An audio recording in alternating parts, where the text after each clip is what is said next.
Hi, I want you to look at something. I want you to think about success and what that would look like for you, what that would feel like for you. All right, take about 3 seconds and think about that. Would you believe me if I told you that most people who are doing this, who are thinking about this, they're thinking about somebody else's version of success? All right, they're thinking about somebody else's conclusion of what success is supposed to look like and feel like.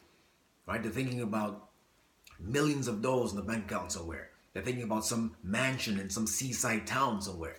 Right? They're thinking about driving around in some expensive car on some famous street, and everybody's saying, "Ah, there you go, there she is." Right? That's what they're thinking about. But the truth is this: most people will never fly first class. Most people will never have millions in the bank account. Most people will never sit down with the rich and famous and rub shoulders and talk about this and about that thing. It's not going to happen for most people like that. So my question to you is this: whose version of success are you thinking about? You want to be successful? Well, you want to know what success looks like? Let me tell you what it is. Success is that 14-year-old kid in the back of that science class being laughed at by all the other boys, right? Being teased, being dogged. Why? Because he had the nerve to walk up to Sarah Dietrich, the finest girl in school, and ask, "Would you go out with me?" No, she said no. She said, "Get away from me." And they're laughing at him and they're teasing him. But inside himself, that boy, he feels good because he knows that there's something in him that wants more. There's a version in him. There's a version in him that's calling for something better than where he is right now. And he knows that, yes, there's going to be some fear getting there. There's going to be some uncertainty getting there. But he got a chance to touch it. He went up to her and he asked, "Hey, would you go out with me?" A scary thing to do, a challenging thing to do, but he did it. He touched that version of himself. And now he knows that he can get more. All he has to do is somehow keep coming back and get better. Yeah, she said no today. She may say no tomorrow. But at some point, somebody's going to say yes. But now he has the courage to go forward and do it. That's why he feels good, even though everybody's laughing. Are you successful? You want to know what success looks like? It's that girl, that beautiful girl on the park bench. Her face is filled with worry, almost terror. She's nervous. She has something heavy on her. There's something heavy, some burden she has to get rid of. There's also a sense of urgency. You know, she's gay and she doesn't know what her family's gonna think when she tells them. She doesn't know what her friends are gonna think when she tells them. She doesn't even know if she's going to be able to keep her job when she comes out. But she's decided that today is the day she's going to start living her life. Today is the last day she's going to live in some cold shadow of who she's supposed to be. Right? That's not her anymore. She's decided, "I'm going to begin to live." She's decided that life is too short, it's too sweet to keep locked up in some closet somewhere. Today is the first day of the beginning of her life. She's decided that. Are you successful? You want to know what success looks like? It's that middle-aged man looking around in his life, taking inventory of his life. A year before his wife died, cancer got her. He's looking around on his dreams, all the dreams he had in his 20s. They haven't come true. Some have come true in some interesting, strange ways, not really fulfilling what he thought it would have. It's just not what he thought it would be. And some dreams just have not come true at all. He's looking around and his house is empty. All he sees is gray hair. And there's a sneaking suspicion, there's a voice in the back of his head saying, "You're running out of time. You're running out of time." And all of a sudden the phone rings. It's his 25-year-old son.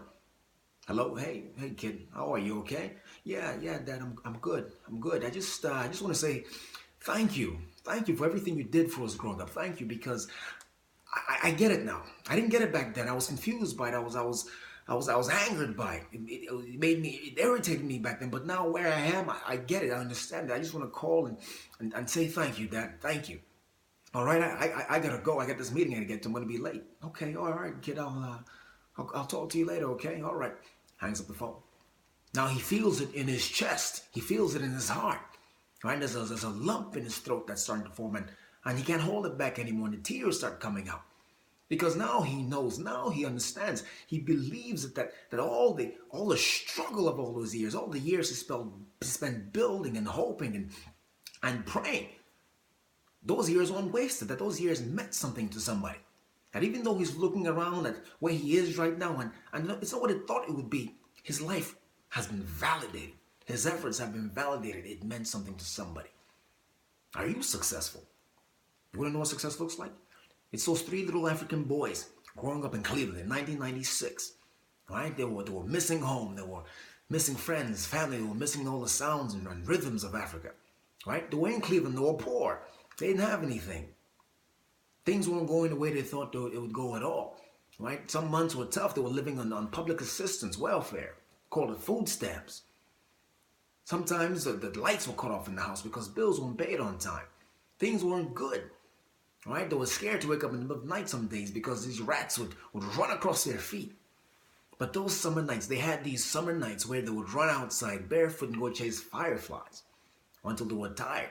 And they would lay on the grass and look up at the stars and think quietly to themselves. Yeah, things aren't what we thought they would be. We left home, we came to America. Mom and dad got a divorce and we're here. We're not doing too well. Things aren't what we thought they would be. But you know what? Thank God we're here. And thank God we have each other. Are you successful? All right? Are you successful? What I'm suggesting to you is this. You've got to look at your life and redefine. Not even redefine. You've got to define what success means for you where you are. You've got to define that and then live up to that. That's what you've got to do. If you want to be successful, all you got to do is look at where you are and do all that you can. All that you can. There's no such thing as doing 110%. Give me 110% to get to your dream. There's no such thing as 110%. There's only 100%. There's doing all that you can do. So do all that you can do and do it with some courage. And understand that courage is not some function of walking around with your chest out, knocking everything down that stands in your way. Courage is not even the absence of fear. Right? Courage, the best definition of courage I've ever heard is this. Courage is going from failure to failure, going from one defeat to another defeat without losing enthusiasm, without losing your passion, your drive, without losing your integrity. That's what courage is all about. Going from failure to failure without losing enthusiasm. All right? Do that. All you got to do is all you can do. Look at where you are and do all that you can do where you are and do it with some courage. That's it, folks. My name is Angelo and I'm the Motivator. Thanks.